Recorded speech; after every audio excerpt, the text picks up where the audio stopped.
Tell you a couple of stories tonight and just to continue to inspire you and to continue to, you know, actually to keep doing the good you're doing. And I think now I've figured out why y'all invited me. I'm on Senate Finance, and I have figured this out. Y'all just kind of humored me a little while, and then I got it done. And y'all met Bud and Jim at noon today. And Bud and Jim said, invite Fred because that gets the whole thing done. Well, if I can help you, I sure will. I wanted to kind of tell you one thing. You know, we talk about leadership and we talk about what you do. I don't know about y'all, but for the adults in here, how's your communication skills? As far as listening and getting your point and your message out there, is it good? Because I know I got to work on mine. And I will tell you, you probably learned from Bud and Jim as far as, you know, soliciting contributions, soliciting partnerships. You know, communication is such a key. And you got to be clear, you got to be concise, you got to be on target, and everybody's got to be singing the same message. So I wanted to tell you a communication mess up that I did the other day, and this is like, to me, one of the stories that I got to share with you, because you always hear politicians talk, but not too many talk to you about the inside scoop and the mistakes we make. And as you all do, probably, you make mistakes every day, but this is one I got to tell you about. For you that aren't from around this area, I'll tell you the area. I'll try to tell you North Louisiana and South Louisiana. But I got a call when I first got elected into the legislature, and the call I got was from a lady, and I knew the lady really well, and she said, and they called me T. Fred. And for those of you not from South Louisiana, T. Fred is like in your area, you'd be like Fred Jr. So they call me T. Fred. So the lady calls me up and she goes, T. Fred, I need a big favor. I said, what you need?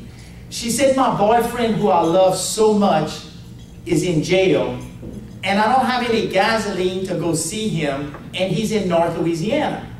For you people around here who's from Monroe, he was in Monroe, that's where he was at.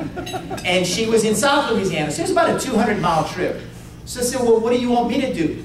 She said, well, I would like you to move him in my hometown so I could see my man. Because I really love my man, and I want to see my man every day. And absence makes the heart grow fonder, so I need to see my man.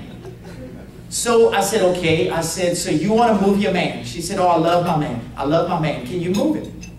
So I called up the sheriff, and I didn't know I could do that. I said, Sheriff, can I move? Oh, you're a senator. You can do that. So I said, I can do that? They said, oh, yeah, you can do that. So I called up the people, and we moved the guy. We moved him from Monroe, did a prison exchange, moved from Monroe, Louisiana, to St. Martinville, Louisiana, took another prisoner, moved him from St. Martinville, Louisiana, and we moved him to Monroe, Louisiana. Now, I will tell you, if you're a prisoner and you can do electrical work and you can cook, you stay in prison forever. You never come out. But in this case, we moved him, and I thought I had done such a good job, and I thought I had done such good for the family. The lady calls me up, she says, T. Fred, I'm so happy.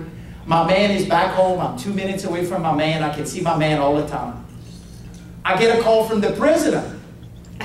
The prisoner calls me up, and I knew him very well. So I thought this man was going to really praise me. The man called me up, and I mean, he talked to me lower than a dog. I mean, the man cursed me out. I said, what's the problem? Now, you know you're having a bad day when a prisoner's cussing you out. I said, what's the problem? He said, the problem is, why you moved me back to my hometown? I was happy where I was. And I named the woman's name. I said, well, Mary. Who? I said, Mary wanted you. He said, Fred, I broke up with that woman. He said, I got a new girlfriend in Monroe, and that's why I asked him to move her. I don't want to see that woman ever again. I need to get transferred back to Monroe. I need to go back. It taught me the most valuable lesson. I should have communicated with both sides. You know, I communicate with the lady well, but it would have paid me to at least check with the other side. So I guess the message I wanted to give y'all is, you know, as you solicit partnerships, as you legislatively talk to your legislators about funding, don't take it for granted. Follow through. Make sure you communicate well. Make sure you stay on point. Make sure to me, that's one of the key things to be, you're still competing for funds. So you got to be the best you are when you're communicating that, and do a better job than I did, because I've learned how to check with both sides. When somebody asks me something, I check with both sides.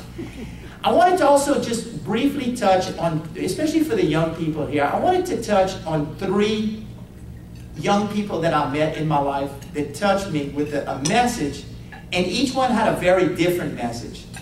And I'm going to tell you about 3 people, and I'm not sure if you'll know them. The adults are going to know them, but I'm not sure if the young ones are going to know. It doesn't take long for an athlete or a celebrity to get generational, you know, the next generation doesn't know who they are. I'll tell you about 3 people real quick.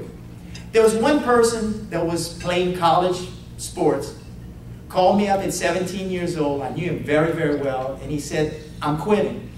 I can't make it. I'm going to do something else, and I just can't make it. And doing what you guys do, you know, you mentor to them, you talk to them, you say, you know you can make it, you know it can work. That's one person. And it's all happened within like a 2 or 3 year period. Next person came tell me, I'm running for a national contest. I just got to get on the stage and I'm winning. There's no way I'm going to lose. I said, what, you think you can win? This is in 50 states, 50 people that have won their own state. I'm winning. I know there's no way I can lose. The next person just could not get a chance. Just could not get a chance. Kept trying, wouldn't get a chance. Was playing in professional football, would keep getting cut, wouldn't get a chance. That person told me, said, I'm going to training camp from the 18th time. If I can just get on the field, I think I can make it. I'm going to tell you who these 3 people are, and I'm going to tell you their stories real briefly, because what I find, and we all as human beings, we all have our story. We all have our story. We all, if you can sit down and you can really get in the heart of somebody, everybody's got a story. I'm going to tell you the second person. The second person, and she's from my hometown, she said, if I just get on the stage, there's nobody can beat me. Well, the young girl was from Breaux Bridge, and she's from Breaux Bridge. Her name's Allie Landry. She went for Miss USA. She had won Miss Teen Louisiana. She lost in the Nationals, but she just knew that if I went back and I improved what I could do, I could win. But I had to go improve, and she was ready. She won. The third person I told you about that kept getting cut, was a guy by the name of Jake Delhomme. And I know a lot of y'all know Jake. And Jake's story is you know, guy that lost within a field goal to the Super Bowl. This guy never, ever gave up, and everybody told him he was too slow, his arm was not strong enough, but he just knew that if he finally got his chance, and he did with the Carolina Panthers, Rodney Peete was getting old, they put him in, and y'all know the story if you're from around this area. But the one that said he could not make it, he was going to fail, and he had to leave, was Shaquille O'Neal. Is that amazing? Shaquille O'Neal at 17 years old, and I knew Shaq from just some friends locally, so we became very, very good friends. And he was homesick. He was a San Antonio resident. His dad and mom were Army. He was an Army brat. And he had guys that were better than him, ahead of him at the time. Had a lot of impatience. He was very impatient.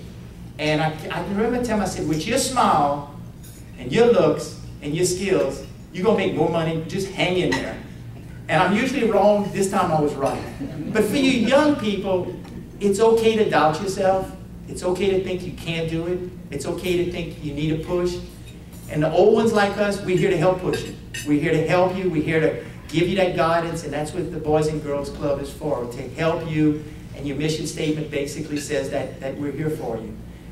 From a leadership standpoint, and I won't be much longer, but from a leadership standpoint, I just wanted to share with you a few people that I've met in the last few years.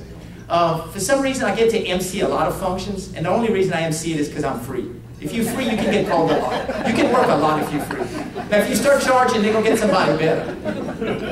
But I had a chance to MC some banquets with some very unique people, and I wanted to tell you 2 of their stories and end it on that note. But the person that I had a chance to have lunch with that I thought was just phenomenal was to spend some time with Peyton Manning. He was the keynote speaker for Acadiana. And to talk to a guy of that drive, you really wonder what makes him tick. So I didn't talk to him. I just said, what was your training that your dad gave you and your brother? And for y'all that don't follow sports, they're 2 good quarterbacks. If I was y'all, I'd go see them for a donation. Because they could sure write a check. Anyway, he said something that really was unbelievable. He said, my daddy taught us 2 things, 2 words. And we do it every day on the field, we do it every day in life. Next play. And I said, what is next play? He said, next play is, this play is over. You start preparing for the next play. And if you scored a touchdown, you don't get too excited. And if you fumble the ball or you threw an interception, you don't get too down. Now you learn from it.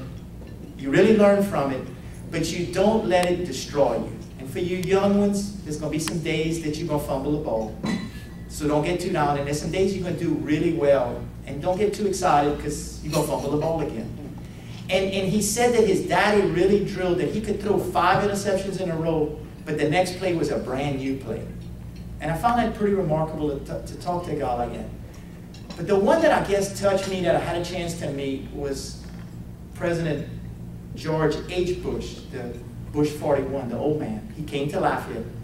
And Katrina had just hit, and the story, he said, in all of my life, he said, what I found the most remarkable thing is at the end of my life.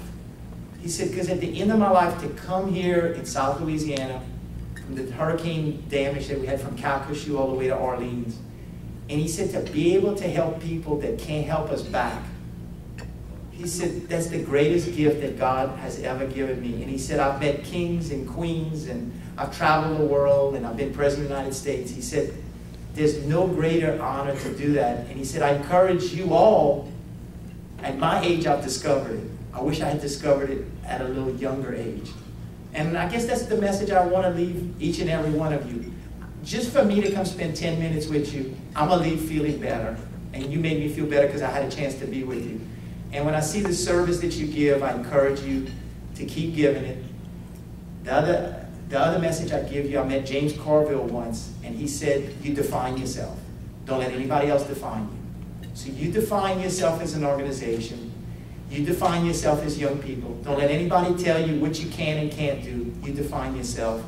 And if we can help you, I know I'll see y'all soon at Senate Finance. So it's an honor to be with y'all. I wish I could stay longer, and y'all are going to kill me when I'm telling you, but I committed to another function for Big Brothers, Big Sisters. And they said that they think the world of y'all, and they did tell me this funny story. They said they had got a couple of checks not too long ago, and they were so excited with the donation, and they looked at it, and they said it was boys and girls. And they said we have to send it back. So y'all work well together. And God bless y'all. Thank y'all for having me here. It was an honor to be